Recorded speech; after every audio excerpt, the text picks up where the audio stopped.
Renee Munoz on behalf of Mr. Xavier Chamberlain. And are you Mr. Chamberlain? Yes, Your Honor.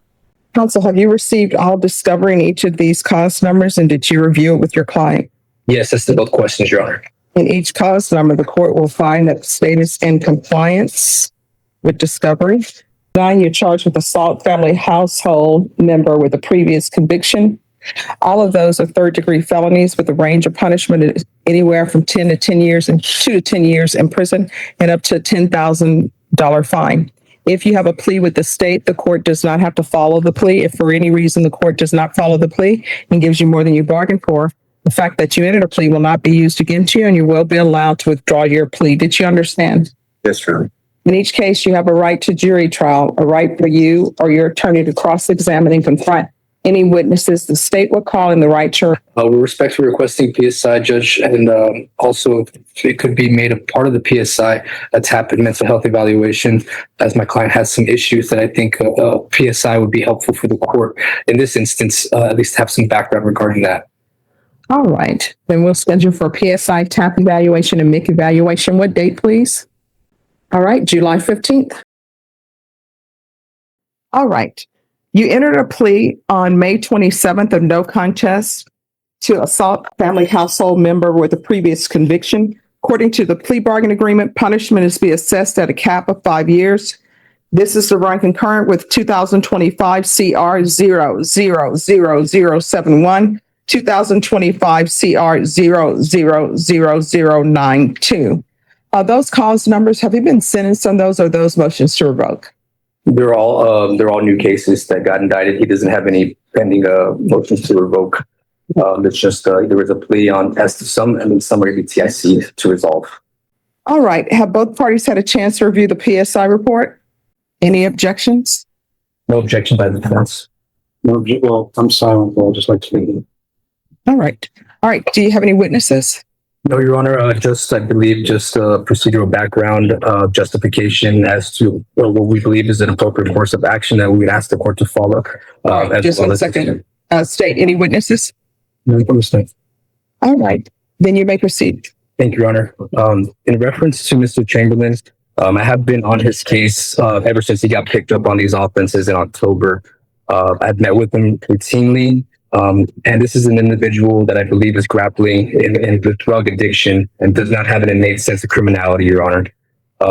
Ever since he's been in custody in the Bergen County jail, he has done family violence, individual counseling. I have those forms here, if I may show the court. Any objection? No, from the state.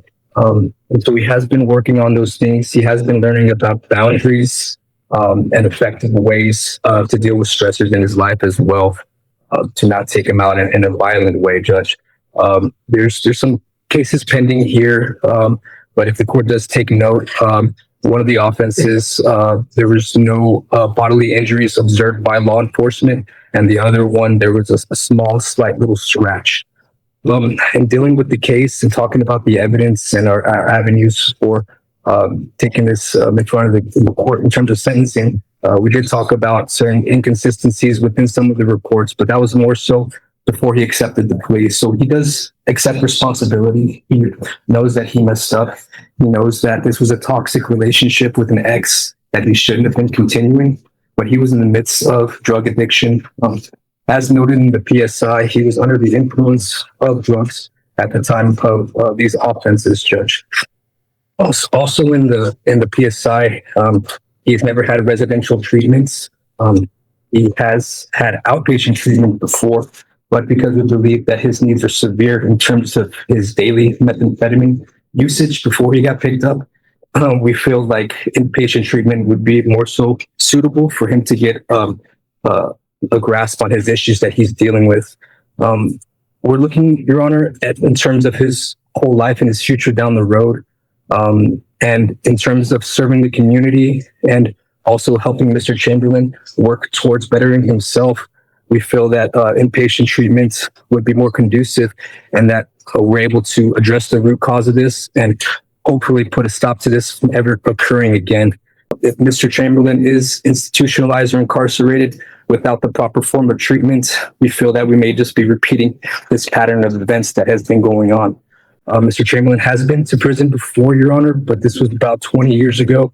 When he was younger, did not get the appropriate treatment. He was essentially sent to TDC, released out, and had been battling homelessness as well as drug abuse.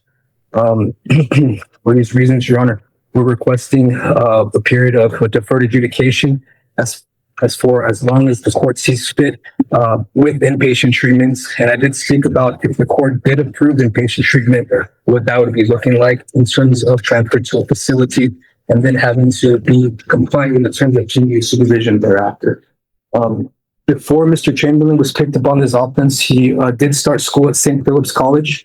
He was about 1 month into that program until he got picked up on his offense and did not have the opportunity to bond out. But he had been working towards his HVAC certification, where he wanted to work in that capacity in terms of a career for himself, Judge. So in looking at his criminal history, he does have minor things such as theft, drug possession, burglary.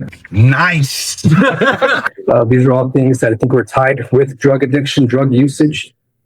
So we're asking that the court take a look to see if he's eligible to address the root cause of that addiction to stop this cycle of institutionalization. All right. Is there anything you wish to say, sir? Yes, ma'am. Do you want to raise your right hand for me, please? Yes, Your Honor. Do you solemnly swear or affirm the testimony you give will be the truth and nothing but the truth, so help you God? Yes, Your Honor. All right. You can lower your hand. State your name for the record. David Chamberlain. All right. You may proceed. What would you like to say? Your Honor, I take full accountability for my actions and I'm very remorseful. But at the same time, I know that I learned a lot from this experience. I'm not the same person I was a year ago. I just want to move forward in my life and just be a better person for my family. You sit on a throne of lies. For members of my community and just get past this and just move forward. I'm still making mistakes and But the question is, these are not mistakes. These are choices. Why do you keep making the same choices? Because you have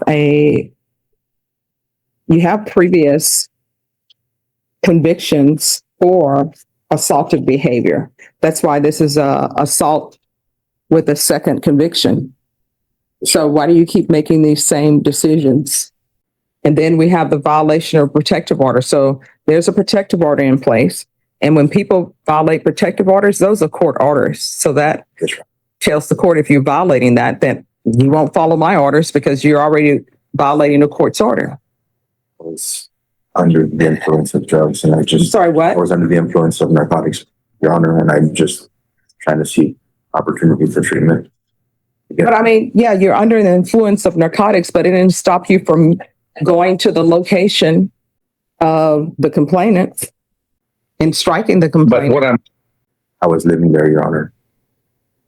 But wasn't there a protective order for you not to be at that location? Not to my knowledge, and not until I was arrested was I informed of the protective order. My ex never told me about it.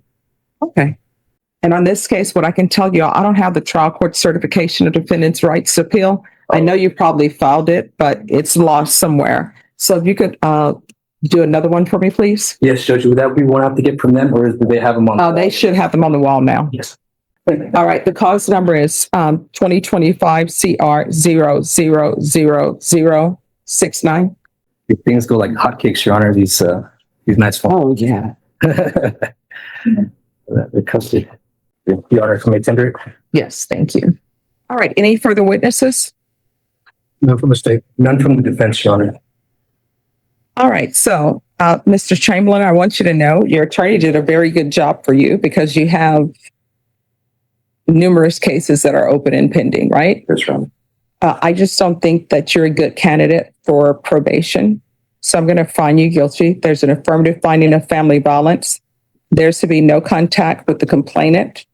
A $1,500 fine, time and money to run concurrently. This will run concurrent with 2025 CR 0000071, 2025 CR 0000092. Take in consideration 2025 CR 00070, 2025 AL 002118. Court will give you credit for any time served, the therapeutic community, and 5 years in the prison. With the therapeutic community, I have no jurisdiction to mandate that you be in the program, but they'll know in the judgment that I'm requesting the therapeutic community for you. So there may be either mental health issues or drug issues. You're still going to have to request the program. You understand? All right. Did you review the document entitled Trial Court Certification of Defendant's Rights to Appeal with your attorney? Did you understand it and sign it? That's right. All right. Because this is a plea bargain agreement, because I followed your plea bargain agreement, and because you waive your right to appeal, you do not have the court's permission to appeal. Because this is a felony conviction and an affirmative finding of family violence, you're not allowed to own or possess any weapons or ammunition. If you have a question over what a weapon or ammunition is, you'll need to speak to an attorney, okay? That's right. All right, we can go off the record. So here's the thing. When you are released from the prison, if you can't find a place that can help you with your addictions, you can always come back to here. If I'm here